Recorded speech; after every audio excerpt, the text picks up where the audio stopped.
এই যে দেখো লেগ হ্যাম মেশিন নিয়ন্ত্রণে আসছে। হ্যাঁ। হ্যাঁ, মেশিন চালাতে পারেন, প্লেন মেশিন চালাতে পারেন। আচ্ছা, এখন আমি আপনাকে দেখাচ্ছি লেগ হ্যাম থেকে শুরু করে এখান পর্যন্ত। এই যে দেখছেন, এই যে এখান থেকে এখান পর্যন্ত, এই যে দেখুন, দেখুন আমি দেখাচ্ছি লেগ হ্যাম কিভাবে সেলাই করতে হয়। নতুন যারা আসে তাদেরকে আগে অ্যাট ফার্স্ট আমি মেশিন নিয়ন্ত্রণ করতে দিই, কিভাবে মেশিন নিয়ন্ত্রণ করতে হয়। দেখছেন ভাঙনটা, দেখছেন কিভাবে ভাঙছি কাপড়টা আমি এখান থেকে শুরু করে, এই যে এই যে এখান থেকে একটু সেলাই দিয়ে দিলাম। এখন বাকি যে কাপড়টা আছে, এই যে বাকি কাপড়টাকে একবারে এখান থেকে ভাঙে নিয়ে নেবো। এই যে দেখেন, ঠিক আছে, এই যে কাপড়টা আমি এইভাবে ধরবো।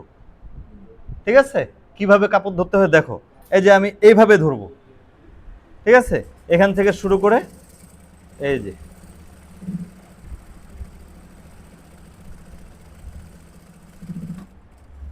বুঝাতে পারছি? তার মানে সেলাইটা শুরু করছিলাম ওই পার থেকে, শেষ করলাম আমি এই পারে আসে। হ্যাঁ, এইভাবে সেলাই করতে হবে লেগ হ্যাম। Thank you.